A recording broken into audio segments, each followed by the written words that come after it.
an Unspoiled Network podcast. This is Spoil Me, covering Ninth House, chapters 9, 10, and 11. Winter, Last Fall, and Winter.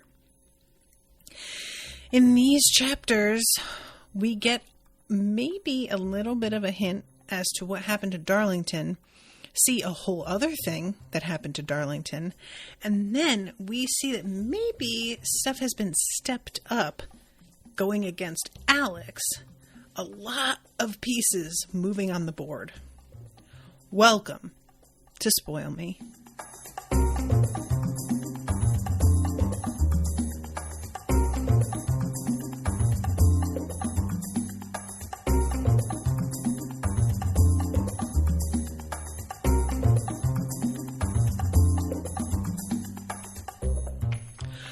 Welcome to the show, everyone. I am Natasha.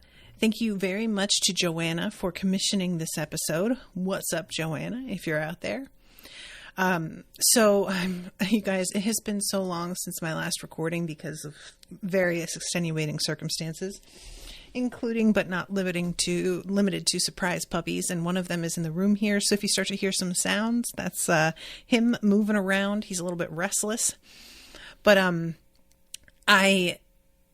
I'm so relieved to finally get to record because I have desperately wanted to read more, and it has been so hard, y'all. So difficult. So yeah, I'm really excited about finally getting to move past these 3 chapters, which I now have listened to about 3 times, actually. So, all right, let's start with chapter 9. And we had just gotten done with Alex and Pammy, as we find out she is called by Darlington, aka Dawes. They had just left the morgue and they were using Darlington's car. So Alex decides that she's going to drop it off at his house, and Dawes doesn't want to let her have the car. She has papers that she's supposed to be grading, and they're late. So that is sort of distracting her from normally something she would be flat out refusing. But also we find out that, and Alex had forgotten this, and I don't even think I really understood it until this moment, Dawes is actually supposed to defer to Alex and Darlington. They're like positions, respectively. Dawes is below Darlington and Alex.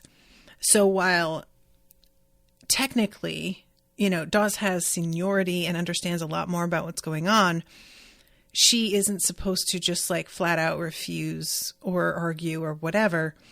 And it's clearly grating on her a little bit to like go along with somebody who's kind of ignorant about everything.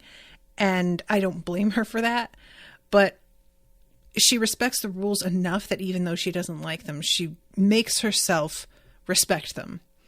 And it's interesting to see her like later on, and the particular things that cause her to sort of assert herself despite the pecking order that exists. So Alex heads over to Darlington's house. And we get this beautiful description of, quote, the Connecticut Alex had dreamed of. Farmhouses without farms, sturdy red brick colonials with black doors and tidy white trim. A neighborhood full of wood-burning fireplaces, gently tended lawns, windows glowing golden in the night like passageways to a better life. Kitchens where something good bubbled on the stove, breakfast tables scattered with crayons. No one drew their curtains. Light and heat and good fortune spilled out into the dark, as if these foolish people didn't know what such bounty might attract, as if they'd left these shining doorways open for any hungry girl to walk through. And that is really the most idyllic parts of Connecticut. That is a very good description of them.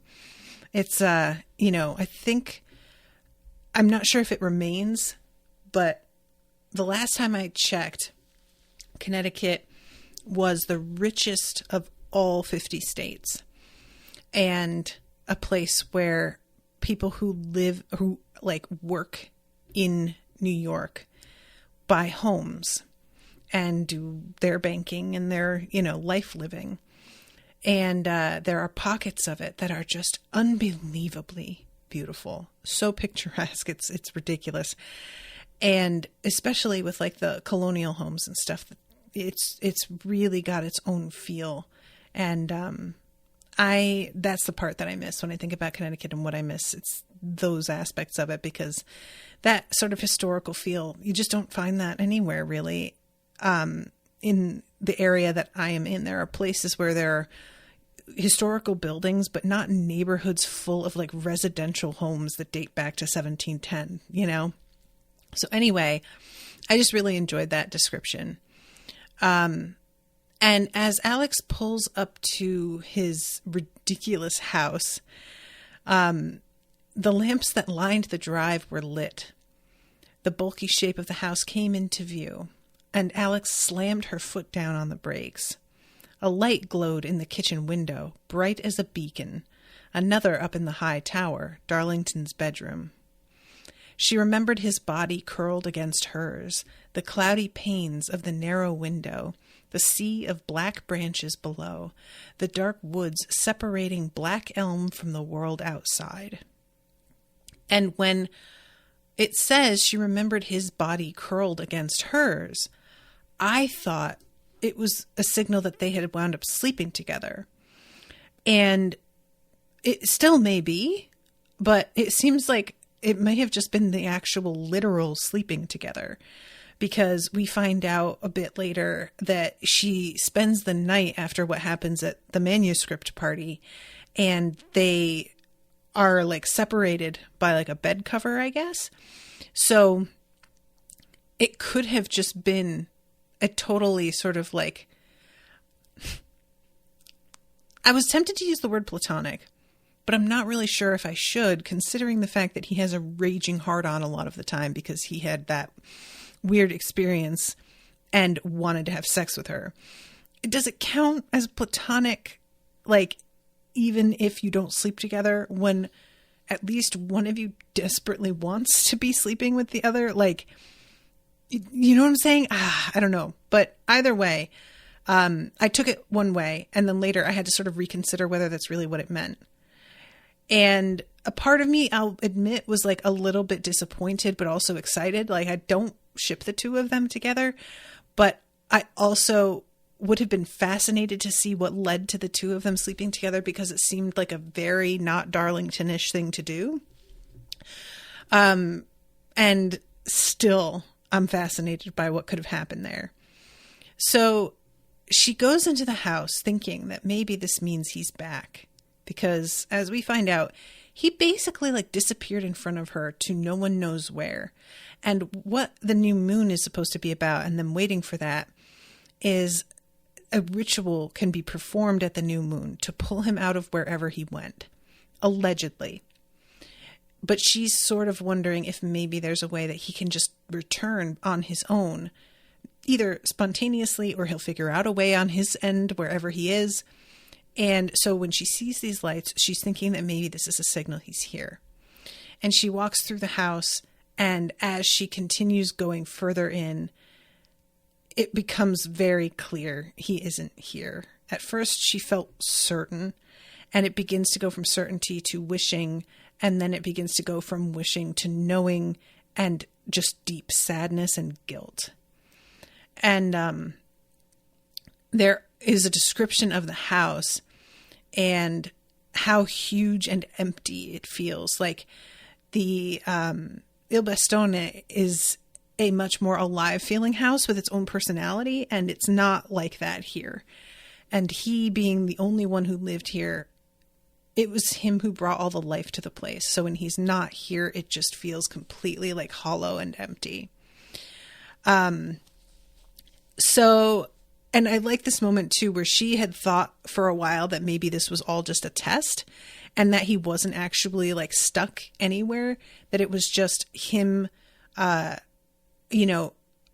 them like sort of trying to see how she would react to what had happened and how she would handle it. And honestly, that didn't occur to me. And if it had been that, I would have been pretty irritated. But I really like the fact that she considered that, because honestly, the way that this like organization functions, that doesn't actually feel completely out of the question for something they do. So, and then there's this other moment. Len would have wet himself over the size of the screen. It was very much a room he would have loved because it's got a bunch of gaming consoles and maybe the only thing he and Darlington had in common. And then she thinks, well, not the only thing, which was another moment that made me go, did they fuck? And is that what the thing is they have in common? That they both slept with her? Like, I don't know what that means. Most of the rooms on the second floor were closed up. This was where I ran out of money, he'd told her, his arms slung across her shoulders as she'd tried to move him along. So, and again, initially, his arms slung across her shoulders, I'm like, oh, word? But then as she tried to move him along, I'm like, okay, this is him recovering then. After having read again, I'm like, this has to be that night. She took him here after Manuscript. So she is eventually gets to a point where she sees his cat, and his name is Cosmo, and he doesn't want to come to her, and she finally coaxes him over, and when he comes and like presses his head against her hand, she begins to cry. Alex slept in Darlington's bed and dreamed that he was curled behind her on the narrow mattress. He pulled her close, his fingers digging into her abdomen, and she could feel the claws at their tips. He whispered in her ear, "I will serve you till the end of days." "And love me?" she said with a laugh, bold in the dream, unafraid. But all he said was, "It's not the same." What? Claws at the tips? What is that? And the "I'll serve you till the end of days." I mean, that's basically what he was like feeling when he was overcome with this drug. But when he is coming out of it, he still feels that way. So did he share with her that he felt this and she's like picking up on that and that's why she's dreaming about it? Or is this dream an actual connection she's feeling to him, actually him? And something has happened to him that's causing him to have claws? Is that part of her imagination? Is this her picking up on something like psychically that he never shared with her? I do not know what to think of this at all. So she wakes up in the morning and she writes her report about Tara Hutchins and is feeling like, okay, I did my due diligence and I'm not super satisfied with everything, but I feel like my conscience can rest. And she begins to put in the section, findings. Centurion will update Dante on findings, but at this time all evidence suggests this was a crime committed by Tara's boyfriend while under the influence of powerful hallucinogenics, and that there is no connection to Lethe or the houses of the Vale. So she has a driver drop her off at a mini mart, and she's going to get some snacks. She's still wearing Darlington's hat, which comes up a couple times, and I'm starting to wonder if this is significant in any way. And as she is at the mini mart, she's getting a bunch of like junk food, and she's reaching into the cooler to get some chocolate milk and feels something brush her fingers, and she pulls her hand back really quickly. And that was interesting because in a lot of like grocery stores, and it's not this way in mini marts, so I understand like stopping to think about it, but a lot of grocery stores, the dairy section where you would load things like chocolate milk, you load from a room behind the cooler. And so touching somebody's hand is not out of the question just in the normal course of shopping, you know. I've had that happen myself before, and it's always startling, but like there's an actual person there. But this is a mini mart, so it won't be set up like that. And also, she has the whole thing with the grays anyway that causes her to be a little bit more like paranoid about everything. She yanks her hand back and sort of jumps, and she drops her basket, and she like feels embarrassed. And there's a guy in a Yale sweatshirt watching her, and he has little round glasses on. And I'm thinking this is just some dude. But he walks up closer, and it's described as that she can't see his eyes. All she can see is the light reflecting off of the lenses, which is like really fun because that's a sort of classic anime bad guy like effect. Oh, seeing only the light flash off their glasses, but not their eyes. And he smiles, and something moves at the corner of his mouth. And she realizes that it is a beetle crawling out from inside his mouth. And she leaps back away from him, but she's too slow. And he grabs her by the back of her neck and slams her head into the glass case of the cooler, shattering the glass, slicing up her face, throws her to the ground. Now, reminder, nobody can see what is attacking her. So to all of them, it looks like she just slammed her own face into the cooler, and probably like she is on drugs or maybe mentally ill. I'm going to put my money on drugs because this is often what causes people to like self-harm, is they think they see things, or they have an urge to like, you know, it's like a stim kind of thing. Not the same as the sort of stimming that happens for people who have like autism, but just knocking your head against a surface is a really common sort of, and the whole way that this goes, knowing that nobody can see what's happening to her, it is like what she went through as a child, that trauma dialed up to 1,000, because there are many, many witnesses to this. And she is not just being assaulted. Something is trying to actually kill her. So the whole scene is so horrifying, because not only is that what's happening here, it doesn't seem that this is a regular gray. His flesh is like glass-like, as it's described as being sheer, and she can see the veins and shadows of bones underneath.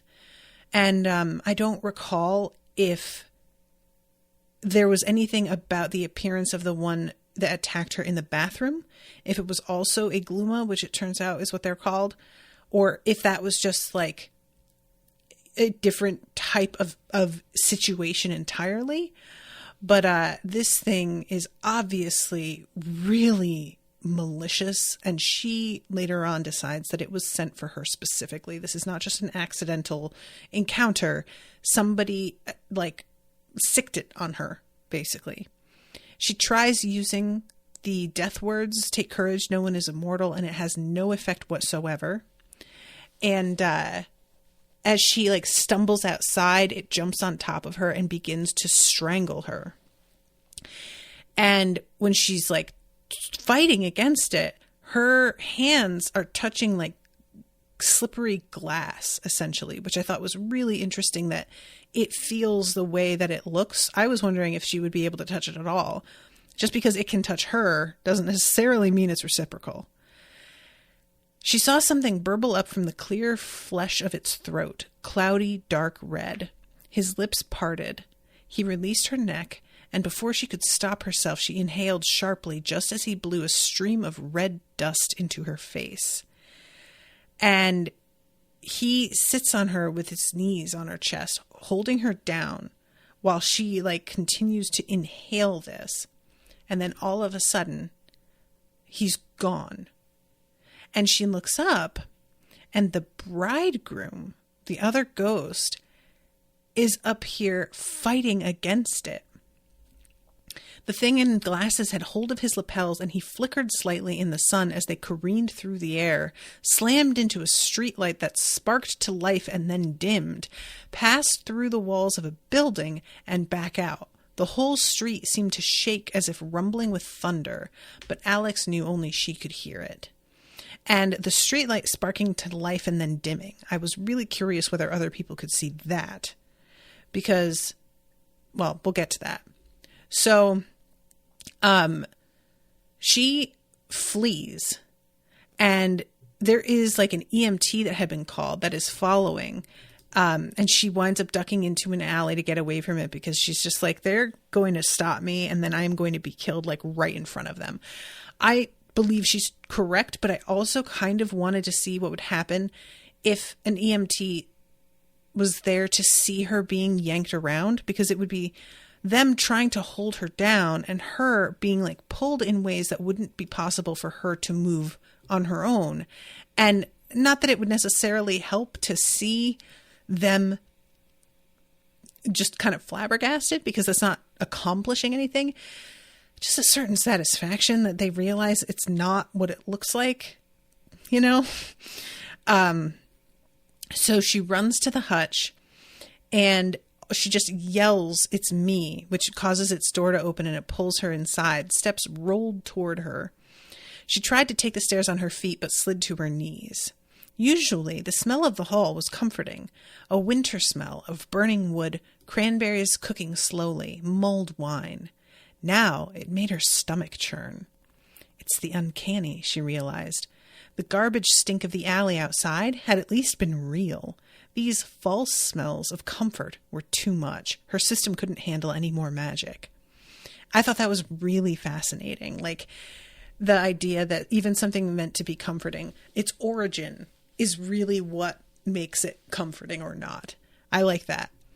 So then she looks down, she sees that she's dripping blood, and then she begins to vomit. She dials Dawes right before she starts vomiting. And as she vomits, it was moving on the stairs. She saw the wet, shiny backs of beetles, scarabs, bits of iridescent carapace glinting in whatever blood and sludge had erupted from her. She shoved past the mess she'd made, retching again, even as her mind tried to make sense of what was happening to her. Y'all, when I tell you absolutely the fuck not, I mean it with all my heart. Absolutely the fuck not. I am sorry, but no, absolutely the fuck not at all. No. Mm-mm. No. She says to Dawes, "Help me, Pammy." Dawes flinched. Why had Alex used that name? Only Darlington called Dawes that. And I was like, something's up here. Between that and her, like, having this moment of, the attention being drawn to her wearing his hat and stuff, I'm like, Darlington is in her somehow. Like, it feels like he got her to put his hat on. And I don't know if it's like being paranoid or what, but there's something going on with him connecting to Alex somehow, whether he's like, I don't think he's possessing her exactly, but there is a weird overlap, I feel like, that's happening. And him being behind her and his hands pressing into her abdomen, I'm like, is that representative of him being like right with her all the time somehow? I don't know. But anyway, we have this moment where Dawes tells her, "Don't vomit. If you vomit, I'll vomit." Alex thought of Helly holding her hair back.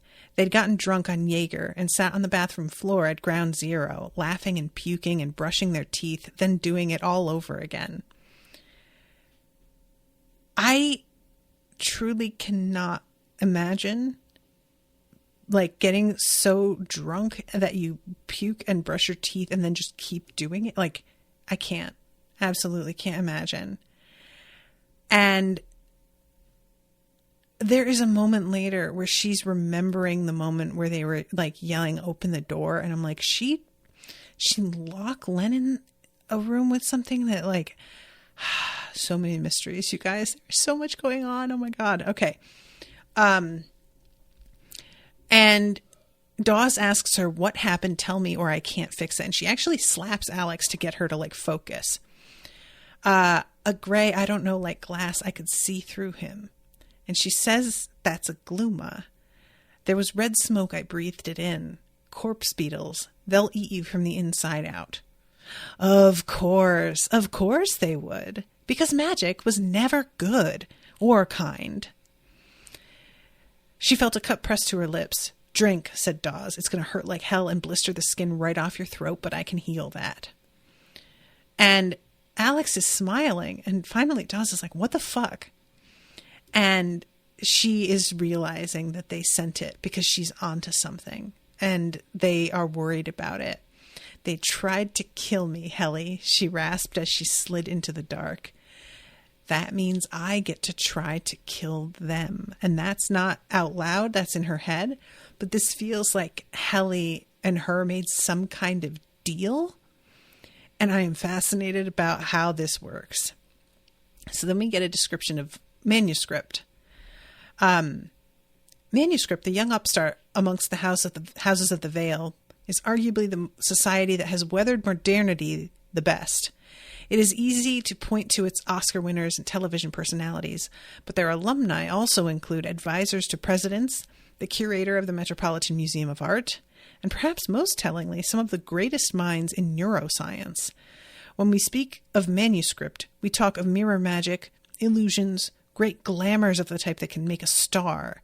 But we would do well to remember that all of their workings derive from the manipulation of our own perception. And that is from Life of Lethe. But then the one from Darlington is just don't go to a manuscript party, which I really appreciate. And we go to 10, where they're about to head to a manuscript party, and we find out what's going on with that. So I love this. He had been handing out candy at Black Elm for Halloween, and he really enjoys when the place is like lit up and there are people there. I was a little bit like, considering the long driveway, the concept that he even gets trick-or-treaters felt very unlikely to me. But, it's fine. So, we have like some information about his childhood and what his feelings about magic were as a kid. And he read a lot of books, like so many of us, and got fixated on the concept of magic being real and out there and of a certain type. And there's this bit here I love. Maybe if he'd been raised in an ordinary house with quality insulation and a neatly mowed front yard, instead of beneath Black Elm's crumbling towers with its lakes of moss, its sudden sinister spikes of foxglove, its seeping mist that crawled up through the trees in the autumn dusk, maybe then he would have stood a chance. Maybe if he'd been from somewhere like Phoenix, instead of cursed New Haven. And I really liked that, because I do think that where you're raised and moments of seeing things that feel magical probably do have an influence. This is how my grandmother's house worked for me. She lived in this little cottage that was like almost embraced entirely by this giant rambling garden that had a feel of, this place is most certainly inhabited by fairies and gnomes. There was just a feel to the entire place that was a huge part of me growing up and believing in that sort of thing. And I could just see being surrounded by a place like this. The description of the magic, it was dangerous and alluring, and it did not seek to entertain. I like that line. So we find out about an experience he had with a group of boys who he didn't know. They were like all friends of his. They were all children who were part of like the Knights of Columbus or something, that his nanny brought him to the park, and he met them just for the day, the way that you do when you're a kid. You just make friends for the day, grow to really like somebody, but then you have to go home and you never see them again. And it can be really hard. And he is with all these boys, and they're talking about how they wish that there was a boat to get across like this Long Island Sound. And one of the kids says, yeah, and we could get to the roller coaster. And when one of the guys says, what the fuck are you talking about? He's like, the roller coaster over there with all the lights. And they're like, what? There's nothing there. And this boy has like a weird reaction of getting very red and then sort of backtracking and saying, nothing, I was just fucking with you. And Darlington recognizes that's not an ordinary reaction. And later on, he sees an article in the paper remembering Savin Rock and the legendary Thunderbolt, or favorite at Savin Rock amusement park, destroyed by a hurricane in 1938. And he realizes that the reaction that this kid had was the reaction that somebody who has been embarrassed in the same way multiple times, the way they would react when they realize that they have fucked up in that way again. And sorry if you can hear that. See, this is the dog. This is what I'm talking about. But he is suddenly realizing this kid was able to see into the past, into a different world. It's like he doesn't even know. But he becomes desperate to find the kid again, and he never does. And he saves this article and tapes it up and just keeps on focusing on it as evidence. There are other things out there. And he just, like, even but the first time that he is able to go drive on his own with his driver's license, he goes to that like lighthouse point and stands on the edge of the water, wondering if he's going to be able to see something. And also had been tempted to bring Alex to this spot to see if she could see anything either. So that's like part of where the origin of him truly believing in this stuff began. And I find it fascinating that, like, considering that Lethe's recommendations were to not bring anybody on as Dante that believed in magic or the arcane, that he was chosen because he must have kept it fairly under wraps that he believed in this in order for him to be considered, or they just decided to like forego that suggestion when they chose him. I don't know. So he is collecting Alex in order to go to this Halloween party at Manuscript.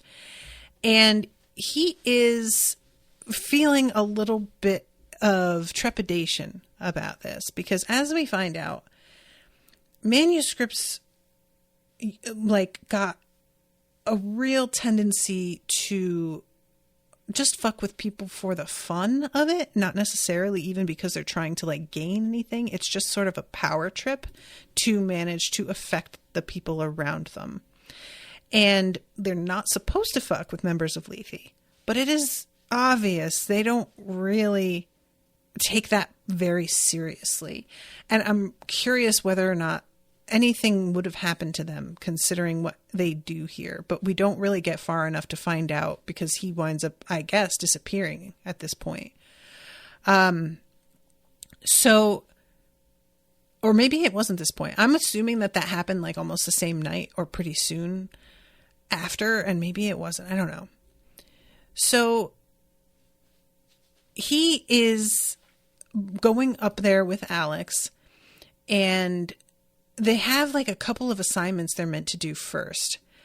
They'd watched a series of first transformations at Wolf's Head that had gone without incident, though Shane McKay had trouble coming down, and they had to pen him in the kitchen while he shook off his rooster form. He'd bloodied his nose trying to peck the table, and one of his friends had spent an hour dutifully plucking tiny white feathers from his body. The cock jokes had been interminable. They'd monitored a raising at Book and Snake, where with the help of a translator, a desiccated corpse had relayed the final accounts of recently dead soldiers in the Ukraine in a bizarre game of macabre telephone. Darlington didn't know who in the State Department had requested that information, but he assumed it would be dutifully passed along. They'd observed an unsuccessful portal opening at Scroll and Key, a botched attempt to send someone to Hungary, which had resulted in nothing but the whole tomb smelling like goulash, and an equally unimpressive storm summoning by St. Elmo at their dump of an apartment on Linwood, which had left the delegation president and attending alumni sheepish and ashamed. So, yeah, that was pretty fun. And they head over to this party, and we find out that first of all, Manuscript's like building looks like nothing. And when Alex isn't immediately impressed and he tries to be like, this, don't judge it by its cover, she's like, oh, so they're Cali rich. And apparently what that means is the really loaded guys in LA dress like bums, which is really truly a thing. A lot of people talk about how like people with the most money can look the shittiest. I mean, at times, sure, there are people who you look at and you know they have money. Like that's just also a thing. But there are people who kind of go out of their way to see how they're treated if they dress a certain like slummy way. And that's definitely a real phenomenon. Or just they want to like fly under the radar, you know. So at this angle, the circular pattern hidden in the white bricks emerged. Most people thought it represented a sun, but Darlington knew better. It can't be seen head on. Nothing here can. This is the house of illusions and lies. Just keep in mind how charismatic some of these people can be, and our job is to make sure no one gets too out of line and no one gets hurt. And we find out about an incident where a girl decided she was a tiger and never stopped. And there was a whole thing with her, like, you know, she still to this day thinks she's a tiger and is being kept in a pen and fed raw meat and the whole thing. So they head inside, and there are apparently 9 levels. 8 is considered the luckiest number in Chinese mythology, so 8 secret levels. The staircase represents a divine spiral. So she takes off her jacket. She's dressed as Queen Mab. And he is sort of like interested in the fact that she chose this. And it turns out to be just part of like the theme that her roommates went with. He tries to tell her it suits her, but she doesn't really seem receptive to the compliment. Maybe he wanted her to be the kind of girl who dressed as Queen Mab, who loved words and had stars in her blood. And I was like, why do you want that? Is that just because you would like a friend who has the same interests as you? Or is it because you feel something toward her to begin with, and it would be nice if there was just something more to her that you had in common? Like, is this just you would like her personality to match the attraction you have? You know, I wasn't really sure how to take that. So the whole thing with their magic is basically that they are throwing this party and everybody is performing illusion at the party, both wearing costumes in a very literal way, also trying to pretend to be smarter and more attractive and more engaging than they really are. They're flattering one another, blah, blah, blah. And she says, are you telling me that Manuscript is powered by beer goggles? And he says, every weekend night, every party is a series of these bargains, but Halloween compounds it all. These people enter the pact when they walk through that door full of anticipation. Even before that, when they put on their wings and horns and glitter. So, yeah, that is the like generator for their power, and they are storing a lot of it apparently in this like mirror. So there are a ton of grays here, which she mentions, but those don't really wind up coming into things quite here. And we get an interesting moment where Darlington is talking to this guy who he says he's here for a few hours and then he's going to go and get high as fuck. And Darlington notices Alex roll her eyes and is thinking about how, despite her having been here quite a while, he never even saw her like take a drink. Nothing. Despite, you know, the drugs that she has used in the past. And he's wondering if maybe what happened at Ground Zero like caused her to want to go be straight from now on. And they head down the stairs, and it says that a blast of fog machines struck him in the face. And initially, when he is like, why couldn't people just have a drink and conversation? Why all of this desperate pretense? My first reaction was kind of like, because this is fun, dude. Like, this party sounds rad as fuck. But it wasn't until later when he begins to feel weird that I immediately thought of this fog and was like, oh God, they drugged him with that. Duh. I didn't pick up on it in the moment. It was like a little, I caught it before him, but not that much far before him. So they head down into this party, and it's wild. There's like areas that are like forest. The last year it had been a desert mesa. Is that a real horse? As real as it has to be. This was magic, wasteful, joyous magic, and Darlington couldn't deny that some part of him wanted to linger here, but that was exactly why they had to press on. So they head further in, and there are a couple of students, a young man and woman, and they have cat ears on, and they have purple tongues. They have taken Merity, the drug of service. It is taken by acolytes to give up their will. And when she asks, why would anyone do that? Somebody says, to serve me. Darlington bowed to the figure dressed in celadon silk robes and a golden headdress that also served as a half mask. How may we address you this night? The wearer of the mask represented Lan Keihi, I hope I'm saying that right, one of the 8 immortals of Chinese myth who could move amongst genders at will. At each gathering of Manuscript, a different Keihi was chosen. Tonight I am she. And it says her eyes were entirely white behind her mask. She would see all things this night and be deceived by no glamour, which I find so fascinating. Like, what drug did they have to take for that, or enchantment or whatever? So there's an interesting interaction where Keihi is trying to sort of trip Alex up, but she's responding with complete candor to everything. When asked if she's ashamed of her tattoos, she says sometimes. And there's a mention of Jodie Foster being a member of Manuscript. So this is when Darlington begins to feel the effects of the drug. And he looks into the mirror that he knows he shouldn't.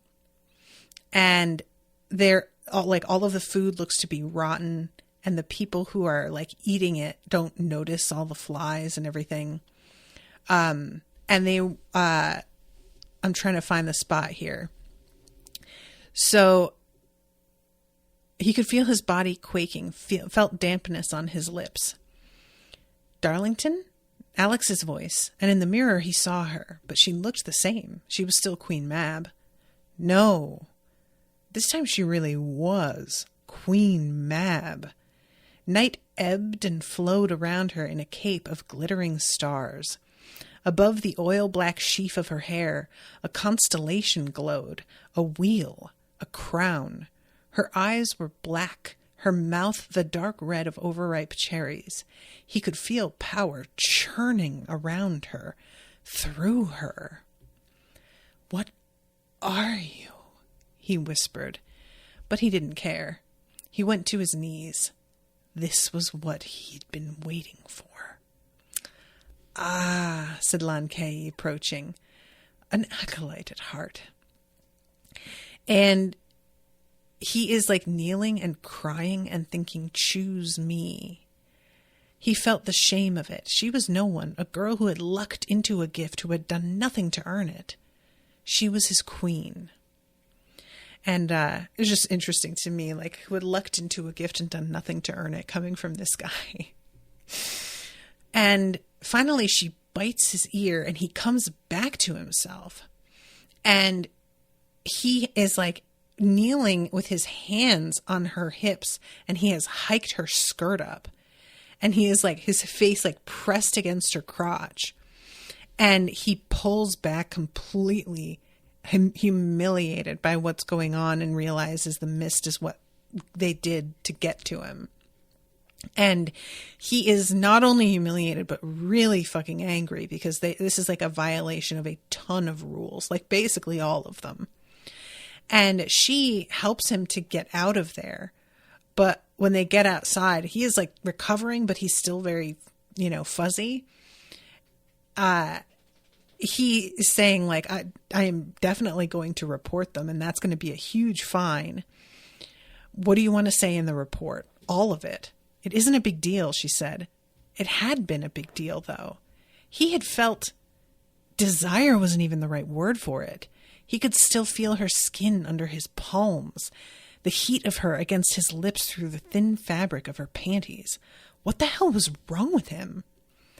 And I love this. He apologizes. He says it was unforgivable. And if she doesn't want to keep working with him, it's understandable. She is totally willing to like let it go because he got fucked up at a party and acted like an idiot, which she has definitely experienced before. So for her, it doesn't feel like that big a deal, which makes sense to me. But he is so horrified, and just the way he takes it is very different. So he lays down, and it says the house was ice cold. He realized his teeth were chattering. Alex lay down beside him with the covers pulled tight between them, and his heart hurt for the wanting of someone. I pull that down as like the covers pulled tight between them, and I think it is meant to be like between in such a way that they can't physically touch each other. But I don't know, maybe I'm reading that wrong. And he is thinking about how what he saw was real. He still believes it. One thought returned again and again. Alex Stern was not what she seemed. And I'm really interested in this because the fact that he has come down from this drug, but he still believes in what he saw. Why? Why is that real to him? You know, why does he believe it? I don't know. So, and also the fact that it's a mention of the crown and the wheel, which she had a tattoo of a wheel on herself. Like, that has to be something that she is aware of somehow, but doesn't understand the significance of. I don't know. So then we go to chapter 11, and Alex is waking up after being given that tonic to kill the, bugs inside her. She doesn't initially want to drink the thing that Dawes is giving her to heal her, even though she said it would heal her earlier, and finally does. And I was just like, Alex, just fucking do it. I was getting irritated with her. We find out later that it's goat's milk and mustard seed thickened with spider eggs. And I'm like, oh, I like to think that it's just the spiders like hatching in her system and just eating all of the scarabs, which like is horrifying, but also maybe, I don't know. So she's asking Dawes if anything tried to get in. And Dawes says the chimes have been ringing on and off. Something's brushing up against the wards, which was interesting that it would follow her, perhaps, if that's what it is. And she looks outside and sees the bridegroom and explains that he started fighting it. And Dawes is like, you shouldn't form ties with it. And she's like, I didn't form a tie. I don't know that he was even defending me specifically. He may have just been trying to fight the Gluma. I don't know what's going on.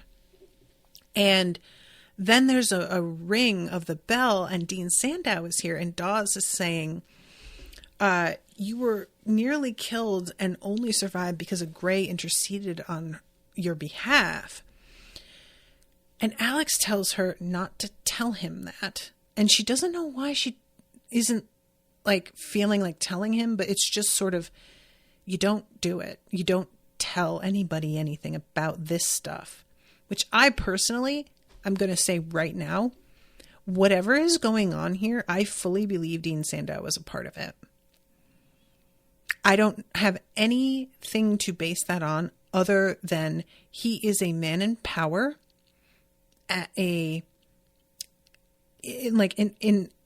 power at the top or near top of a pyramid of secret societies dealing in magic. And Alex is nobody. And Tara is nobody. And the idea that he doesn't give a shit about Tara is certainly true. And later on, when Alex is thinking he really, I can tell, fundamentally just doesn't really care what happens to me. I absolutely believe that. Now, he is aware of some of what Alex can do, but I'm not sure he has any real understanding of what she is either, if indeed Darlington's vision was true at all. That said, it might be that she was brought here to be exploited in some other way. And that's why Darlington was taken out of the picture, so that she can be put in a position where they need her. I don't know what that even looks like. Like, all of this is just to say a man in his position is always involved. He's got too much knowledge and too much power, and he is acting too... He is behaving in exactly the way one would, pretending to be on her side while materially not being on her side, and trying to keep her quiet, which Tara does point out, but she doesn't seem to really get, in my opinion, the extent of it. I think Dean Sandow is in on it all. And the fact that she tells him she suspects Book and Snake are part of the thing, I consider a major mistake. And I appreciate why she would do it, but I don't think she should have, and it's annoying to me that she doesn't want Dawes to tell him about a Grey interceding on her behalf, but she will tell him about her suspicions regarding Tara and her death. Not smart. I don't think she should have said anything. So, let's see. And we find out he was the one Alex texted the night Darlington disappeared. He had asked Dawes for tea and brandy as Alex tried to explain not what had happened. She didn't know what had happened. She only knew what she'd seen. And he says it sounds like portal magic. And she says, Darlington said it wasn't a portal. And Sandow interrupts and says he was scared, probably panicking. And I'm like, yeah, he's trying to keep you from knowing what happened. Like, all of this felt to me like somebody gaslighting her and trying to keep her from knowing the information she should. And then him saying, we'll need a new moon night and we'll call our boy home. I fully believe either the new moon night isn't going to be used the way he's telling her, or it is a setup to something else. Like, it just feels too convenient that they have like a way to call him home and it needs to wait for a certain time. I just don't buy it. There feels like there's something else that he is planning here, or somebody's planning and he's working for them. I don't know. And when she asks about like where Darlington went, he's like, maybe a pocket realm. He probably isn't even aware he's gone. There had been emails and text chains since then. Sandow's updates on who and what would be needed for the rite, the creation of the Spain cover story, a flurry of apologetic and frustrated messages when the January new moon had to be scrapped due to Michelle Almendine's schedule, followed by profound silence from Dawes. But that night, the night when Darlington had gone from the world, was the last time they'd all been in a room together. So this is when he starts talking about, like, what potentially could happen if Darlington doesn't come back immediately. And Dawes is like, well, we'll try again. And he says, well, of course we will. But because Darlington would do everything he could to get us home, and we'll do the same. And Alex thinks to herself, what would Sandow tell the alumni if he couldn't be brought back? Would he and the board invent a tale that didn't sound like, quote, we sent 2 college kids into situations we knew they couldn't handle and one died? So what's that about? What did they send them into?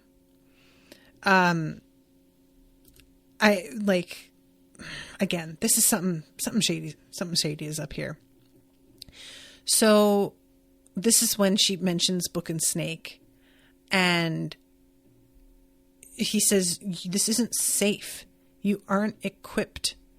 Do you have evidence a society was involved? And we knew when you came here that someone of your abilities had never been in such a position. It's possible, even likely, that simply being here has disrupted systems we can only guess at. And when she says, you think I triggered it, he says, I'm not thinking you did anything. I'm saying by dint of what you are, you may have brought this on. And Dawes says, that sounds a lot like she was asking for it, Dean Sandow.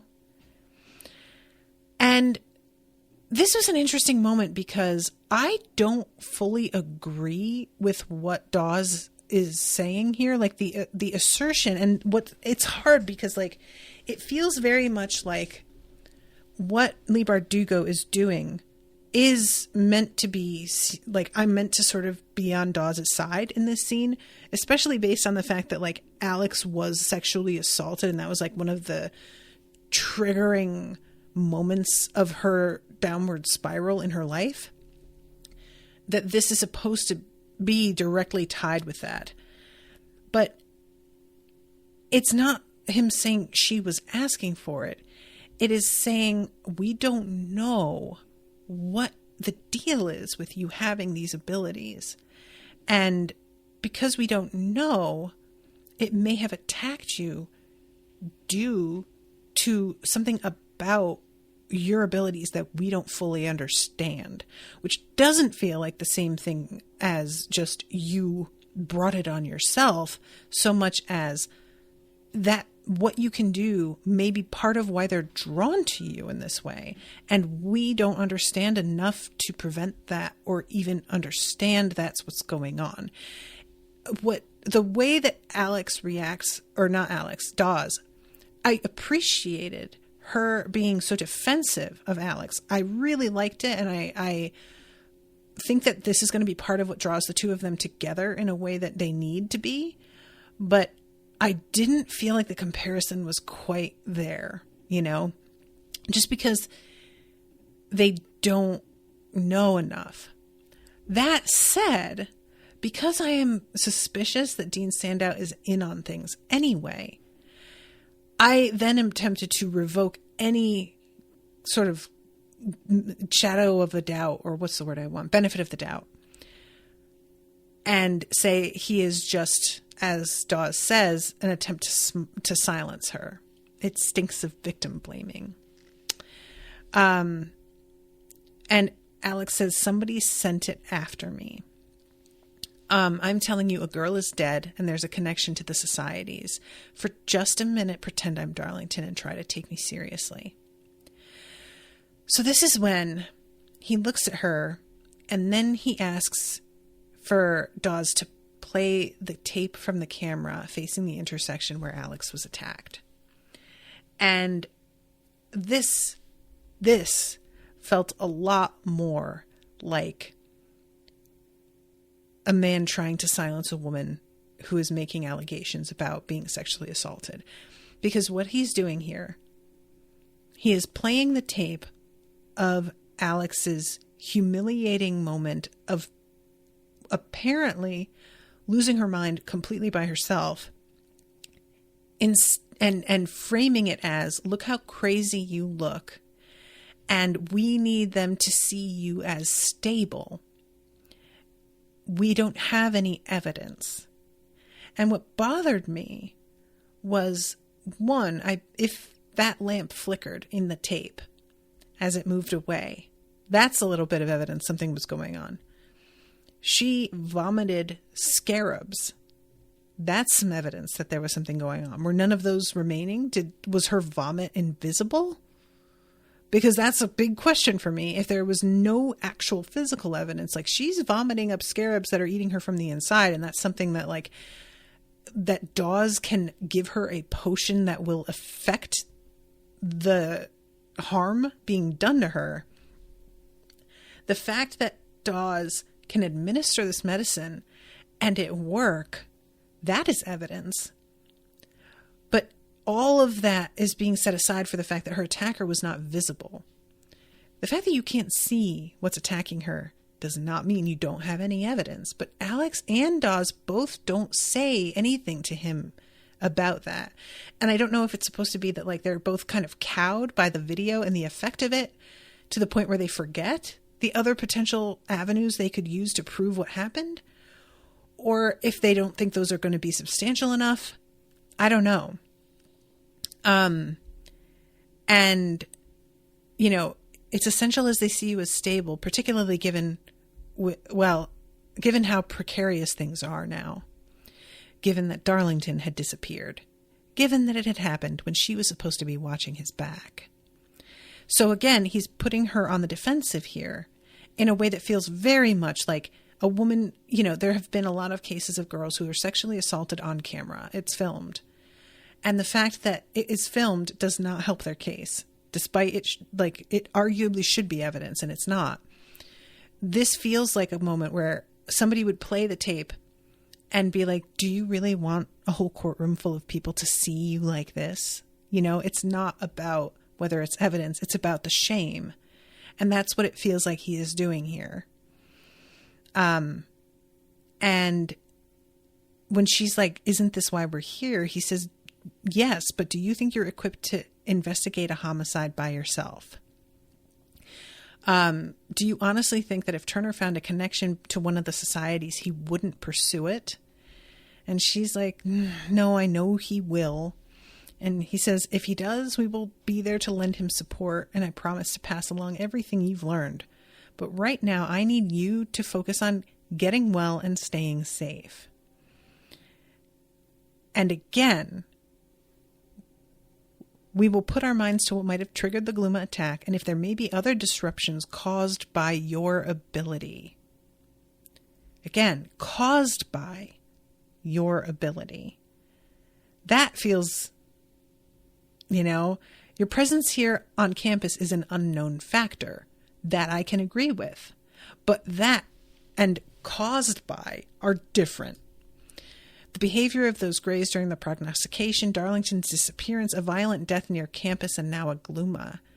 And she's like, do you think that me being here has something to do with Tara getting killed? Of course not, but I don't want to give the Lethe board reason to start drawing those kinds of conclusions. So again, threatening her with, I don't think it, but other people might see it that way, which is like a classic tactic. And our funding is up for review. Do you want us to be closed down, Dawes? Again, it's just, all of this is just textbook. So like initially the way that Dawes reacted, I felt wasn't appropriate. But as the scene continues, it's certainly feeling closer and closer to that kind of scenario to me. And this is when we have the interesting moment with Alex looking at the map of New Haven. It showed the original 9-square plan for the New Haven colony. She remembered what Darlington had said that first day as they crossed the green. The town was meant to be a new Eden, founded between two rivers like the Tigris and the Euphrates. Alex looked at the shape of the colony, a wedge of land bracketed by West River and the Farmington Canal, two slender channels of water rushing to meet each other at the harbor. She finally understood why the crime scene had looked so familiar. The intersection where Tara Hutchins' body had been found looked just like the map. That slab of empty land in front of Baker Hall was like the colony in miniature. The streets that framed that plot of land were the rivers flowing with traffic, joining at Tower Parkway, and Tara Hutchins had been found in the middle of it all, as if her punctured body lay at the heart of a new Eden. Her body hadn't just been dumped there, it had been placed there deliberately. And finally, she's just like, you know what? I'm going to fucking play along, that I'm not going to look into this any further. And decides that she's going to smile at him and has that realization of, oh, Alex looked at Sandow sipping his tea, one leg crossed over the other, light glinting off his shiny loafer as his knee bounced, and she understood that at some level he truly did not care what harm came to her. He might even be hoping for it. If Alex got hurt, if she vanished, that would take with her all the blame for what happened to Darlington, and her short, disastrous tenure at Yale would be written off as an unfortunate mistake in judgment, an ambitious experiment gone wrong. He'd get his golden boy back at the new moon and make everything right. He wanted to be comfortable. And a part of me was like, that's assuming he really believes he can get Darlington back. But I am going to go ahead and say if he is part of a sort of conspiracy, maybe he is confident that he can get Darlington back. And he had just been popped aside so that they could do what they need doing with Alex. And then he could bring his boy back, you know? Alex felt something dark inside her uncoil. "You're a flat beast," Helly had once said to her. "Got a little viper lurking in there, ready to strike, a rattler probably." She'd said it with a grin, but she'd been right. All this winter weather and polite conversation had put the serpent to sleep, its heartbeat slowing as it grew lazy and still like any cold-blooded thing. So, I love this moment. She smiled for him, a cowed smile, an eager smile. His relief gusted through the room like a warm front, the kind that New Englanders welcome and that Angelinos know mean wildfires. That's a fun line. So he says just a few days and everything will get back to normal. And she has to think to herself, yeah, definitely for Tara Hutchins, who is now dead. Sure, it'll be just fine. And when he leaves, she immediately asks Dawes, how tough is it to talk to the dead? Not difficult at all if you're in Book and Snake. They're last on my list. I try not to ask for help from people who might want to kill me. Limits your options, Dawes muttered to the floor. "Aw, Dawes, I like you, bitchy." Dawes shifted uncomfortably and tugged at her murky gray sweatshirt. So she mentions maybe Wolf's Head. "Alex, what are you doing?" Because she's looking out at the bridegroom. "Once you let him in, you know the stories about him, what he did to that girl." And then we get that "open the door, Alex." And I'm like, what is that about? "I know he saved my life and he wants my attention. Relationships have been built on less." She knocked on the window. Below, on the street, the bridegroom looked up. His dark eyes met hers in the light from the street lamp. She did not look away. And I'm like, oh, what? I'm afraid, but I'm also very interested. I'm kind of wondering if maybe the bridegroom, like what they think about what he did isn't actually how it went. I don't know. There's something. So then lastly, we have Wolf's Head and like some entries about them in Life of Lethe, and then a diary.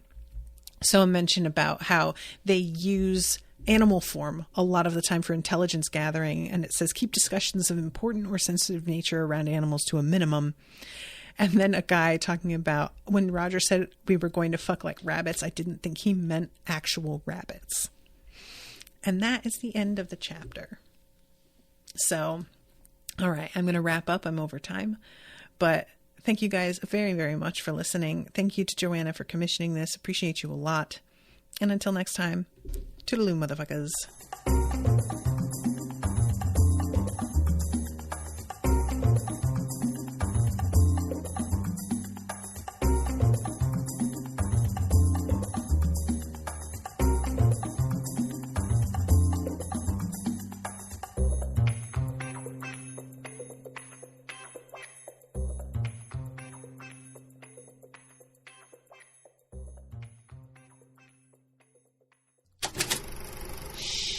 That was an Unspoiled Network podcast.